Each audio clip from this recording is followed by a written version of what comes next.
उपासक प्रतिपल आराध्य देव की कृपा का अनुभव करे।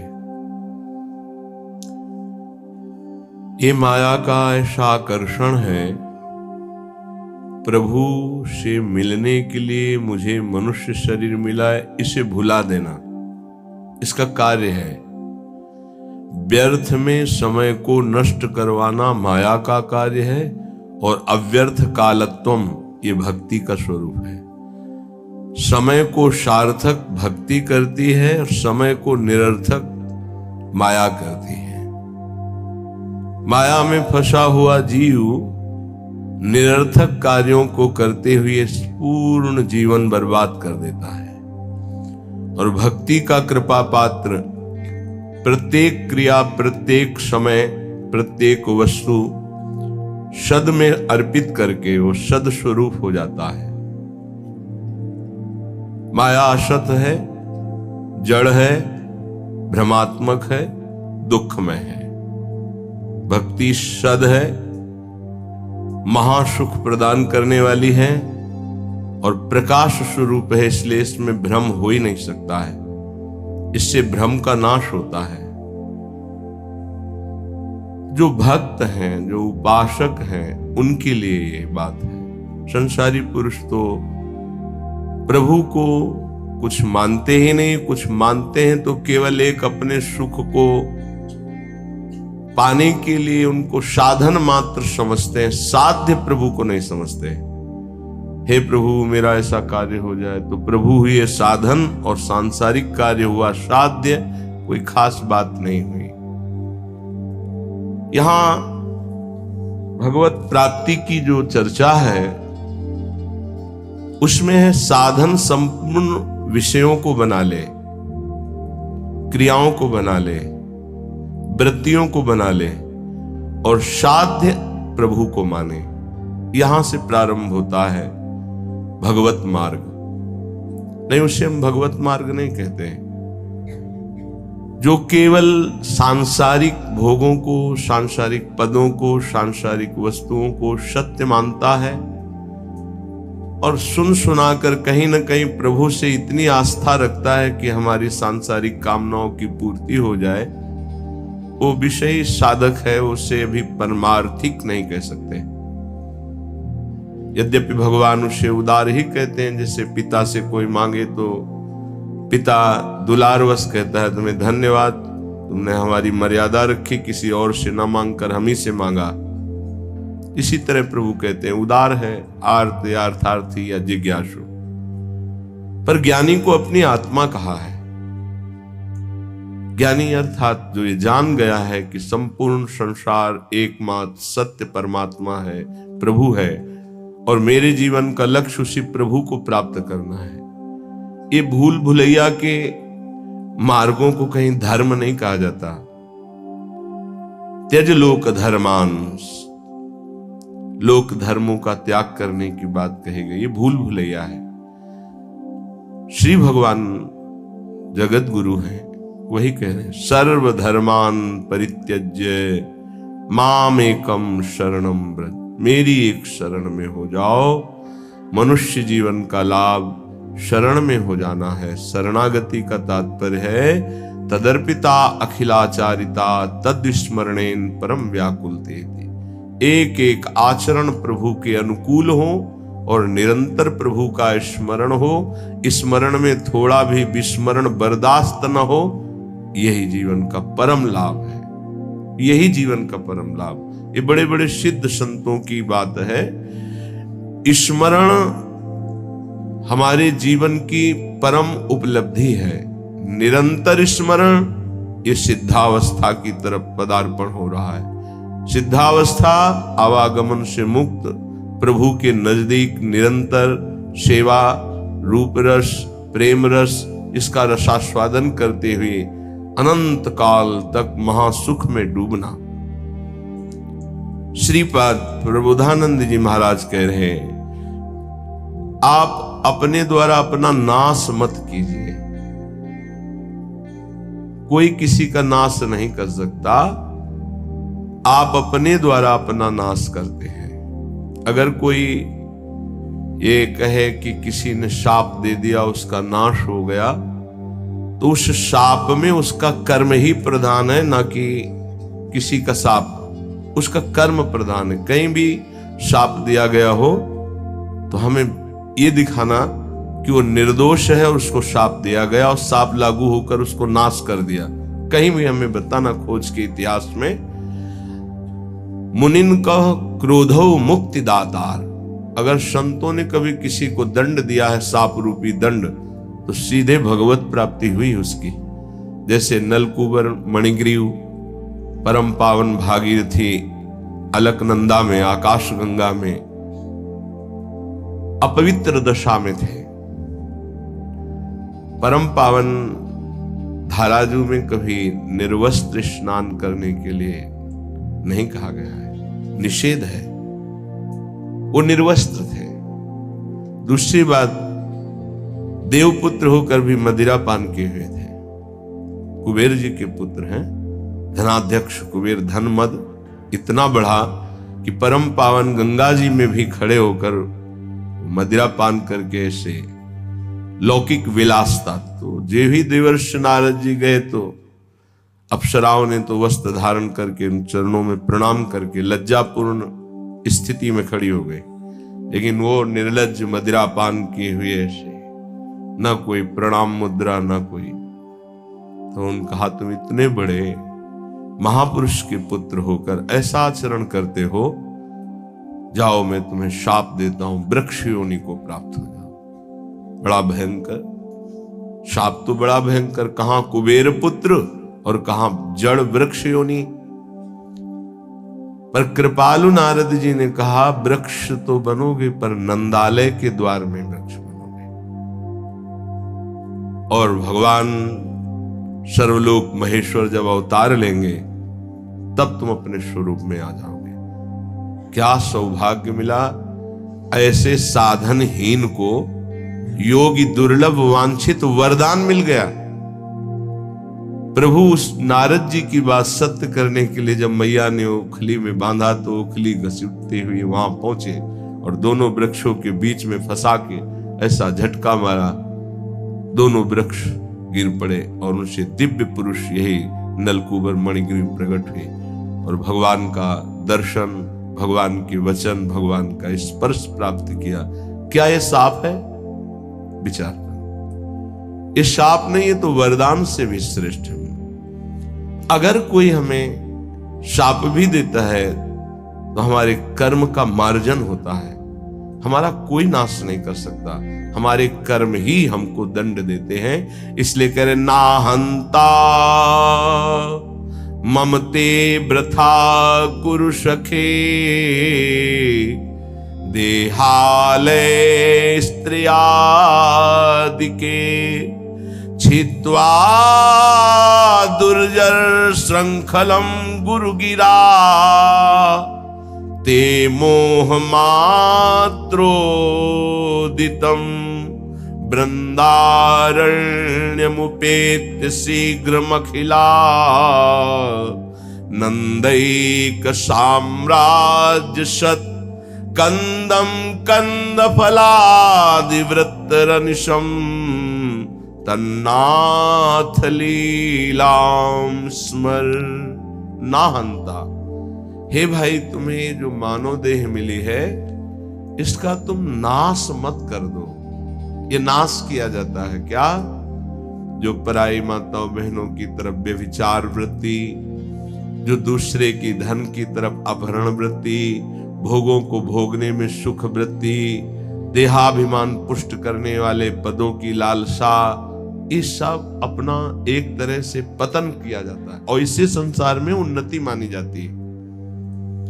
उन्नति है इंद्रियों को शासन में रखना, मन को प्रभु में लगाना, यथालाभ संतोष स्थिति रखना, हर कर्तव्य को भगवान की सेवा समझना। हम अपने द्वारा अपना नाश ना करें। ना हंता, अपना नाश मत करो। कोई तुम्हारा बाल बांका नहीं कर सकता, तुम्हारा कर्म ही तुमको दंड देता है। किसी व्यक्ति की बुद्धि में बैठकर या कोई घटना रूप या तुम्हारे शरीर में रोग रूप या परिस्थिति रूप तुम्हारा कर्म ही तुम्हें दंड देता है। विश्वास कर लो, कोई दूसरा त्रिभुवन में नहीं है जो तुमको कष्ट दे सके।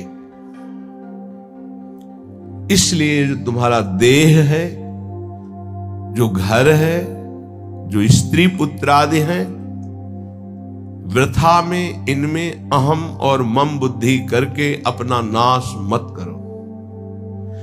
बहुत से परिवार तुमने छोड़ दिए हैं।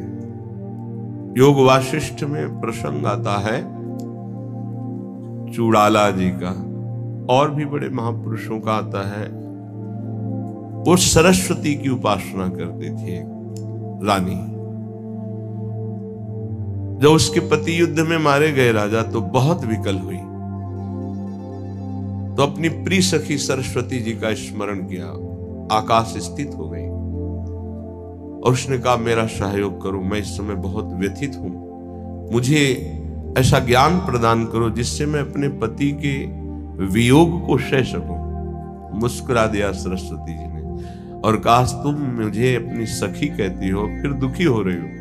कितने तुमने परिवार छोड़े तुम्हें पता है? बोले नहीं, मुझे तो यही लग रहा है मैं पहली बार जन्म लिया हूं, ये मेरा पति है ऐसा। आओ, तो उनका सूक्ष्म शरीर उनके साथ हो गया, स्थूल वहीं गिर गया। कितने जगह ले गई, ये देखो पूर्व जन्म के तुम्हारे अमुक अमुक नाती पोता परिवार, ये देखो यहां तुम पिता थी, यहां तुम पुत्र थे, इस घर में तुम अमुक थी, याद आ रहा है तुम्हें? तो सरस्वती जी ज्ञान देती जा रही, हाँ हाँ हाँ। अब इनका कोई परिचय तुमसे है नहीं, ऐसे उस जीव का तुमसे कोई परिचय नहीं है। वो कुछ समय के लिए केवल तुम्हारा पति, बहुत बड़ी ज्ञानी सिद्ध महापुरुष हुई। योग वाशिष्ठ में बड़ी विशुद्ध चर्चा ज्ञान की है। ज्ञान मोह का नाश करता है, उसका मोह नष्ट हो गया। ये जो हमें मिला हुआ परिवार है केवल भगवत प्राप्ति के लिए मिला हुआ है। गृहस्थ धर्म और विरक्त धर्म अलग अलग मर्यादा है। पत्नी पुत्र परिवार आदि की सेवा रूपी परम धर्म करके नाम जप करते हुए भगवत प्राप्ति करनी है। शरीरों में मोह नहीं करना है, आंतरिक बैठे हुए प्रभु से अपनापन करना है। यहां प्रभु से कोई मतलब नहीं, केवल शरीरों से प्यार किया जा रहा है, इसीलिए दुर्गति हो रही। वृथा में अपना नाश स्वयं मत करो। एक अहमता ममता ये जग में है दुखदाई, ये जब श्री जी की ओर लगे तो होत परम सुखदाई। इसलिए तात मात सुत दार देह में मति अरुझय मति मंदा। अय मतिमंद, तू अभी समझ नहीं पा रहा, तेरे समय को केवल नष्ट किया जा रहा है। ना तेरी कोई पत्नी, ना कोई पुत्र है, ना कोई तेरा कोई सगा संबंधी है। एक केवल माया का नाटक है। एक ही सच्चिदानंद विराजमान शरीरों में है जिसे तू जान नहीं पा रहा, और शरीरों का अलग अलग अहमता ममता से संबंध करके पुनरपि जननम पुनरपि मरणम की व्यवस्था कर रहा है। हे भाई, यदि गुरुदेव के चरणों की आराधना करो और उनके वचनों को मान लो तो तुम्हारे मोह का नाश हो जाएगा। और जहां मोह नष्ट हुआ तो आप जो लिखा हुआ वही आपको अनुभव में आएगा। श्रीपाद कह रहे हैं छित्वा दुर्जर श्रृंखलम, ये बहुत कठिन श्रृंखला है जिसको कोई काट पावे। जैसे कोई हथकड़ी और बेड़ियों से जकड़ा हो तो कदम नहीं मार सकता, ऐसे ही मोह की बेड़ियों से, अहमता की हथकड़ियों से ऐसा जकड़ा हुआ जीव है कि सत्संग सुन रहा है, समझ में भी कुछ कुछ आ रहा है, पर फिर वो इतना बंधन है कि वो निकल नहीं पा रहा। इसीलिए गोपी जनों से कहा कि जिन बेड़ियों को काट पाना बड़े बड़े योगियों के लिए कठिन है, तुम उन बेड़ियों को काट कर केवल हमसे प्रेम करती हो, मैं तुम्हारा ऋणी हूं। भगवान श्री कृष्ण चंद्र जी ने इसीलिए बड़े बड़े परमहंस गोपी चरण रज की वंदना करते हैं, क्योंकि कहीं कोई राग नहीं है, न पति से, न पुत्र से, न घर से, केवल श्री कृष्ण अनुराग, मुरारी पादार्पित चित्त वृत्ति। छित्वा दुर्जर श्रृंखलम, ये हथकड़ी बेड़ी कैसे कटेंगी?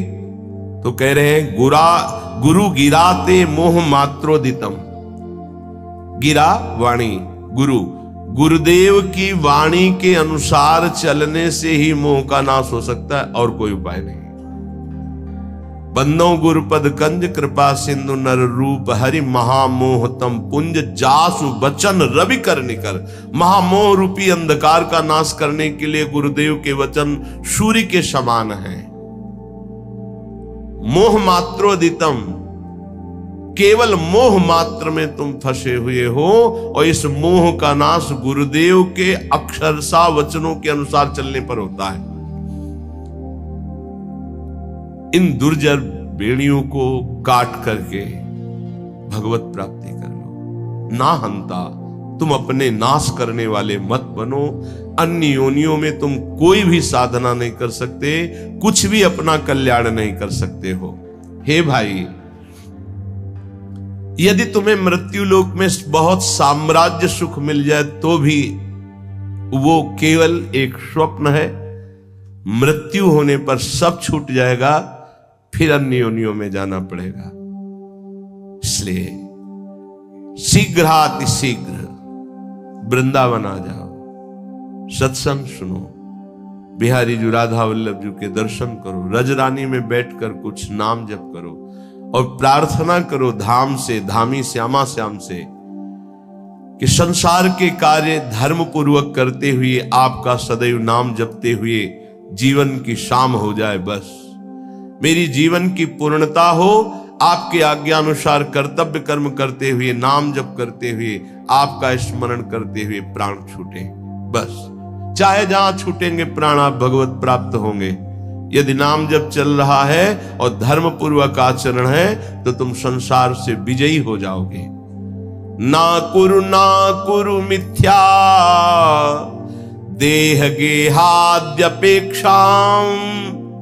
मृतिमखिल पुमर्थ भ्रंशिकाम विद्धि मूर्धनि। चल चल सुहृदयैवाभिमुखेन वज्रादपि च हृदि कठोरः श्रील वृंदावनस्य। ना कुरु, मत कर, गंदे काम मत कर। तुम्हारी बुद्धि ऐसी मलिन हो जाएगी कि न शास्त्र वचन सुनाई देंगे, न संतों के वचन तुम्हें सुनाई देंगे।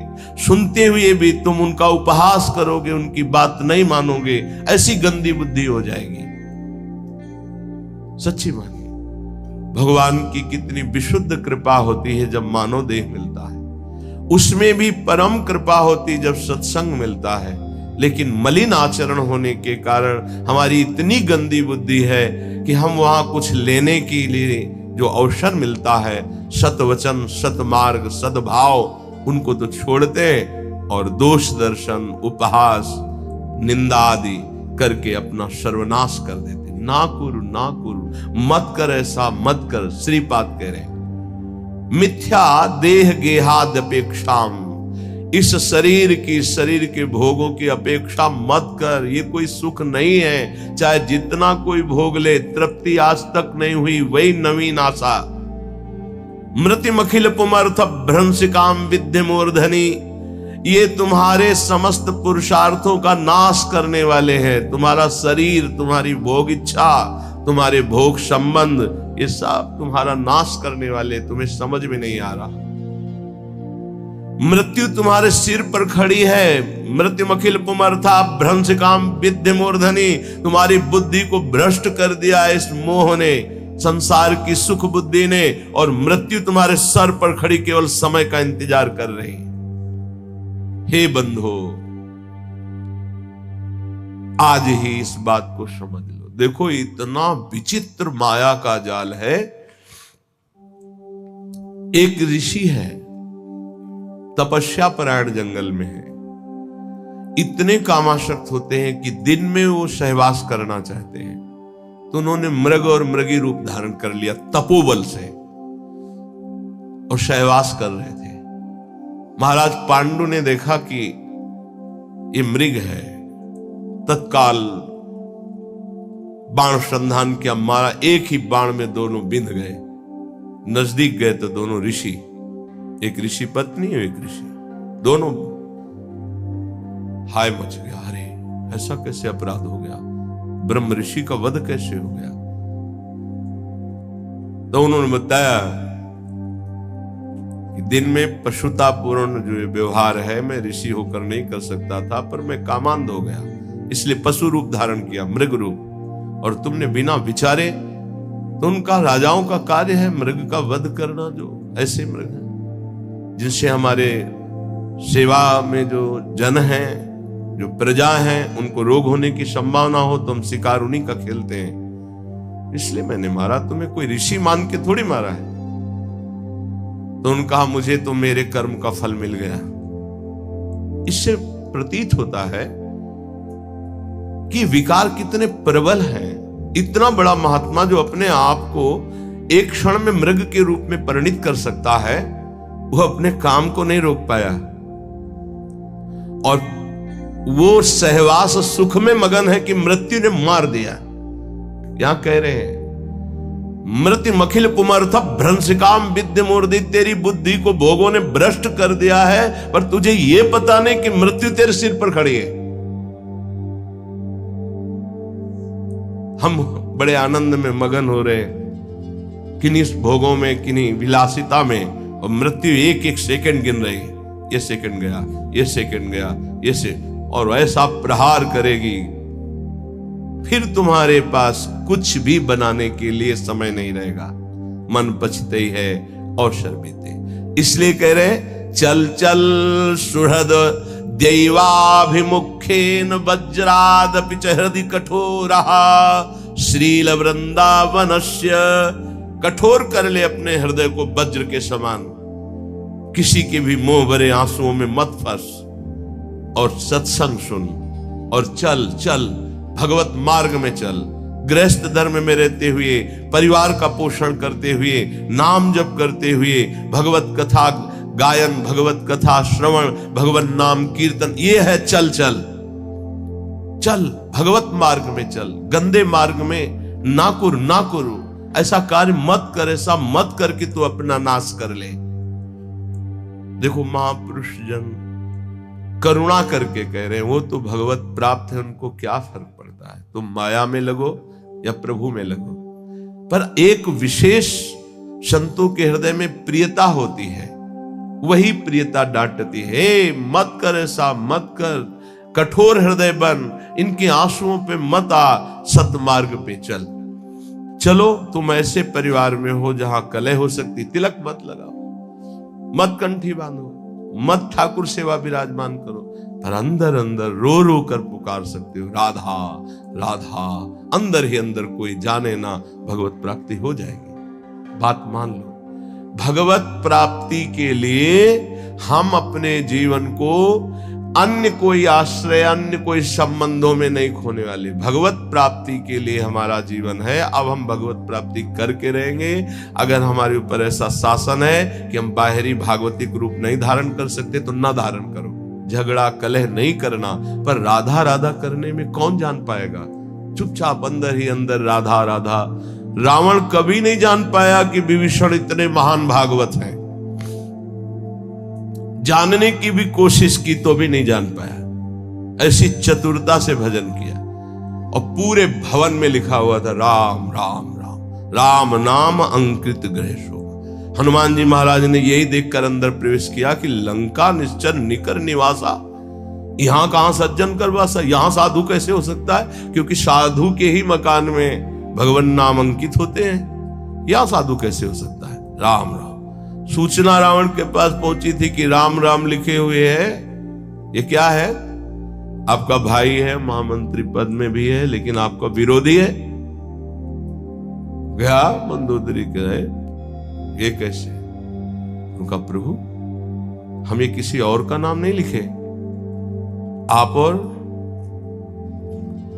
रावण, रा मंदोदरी, मां रा।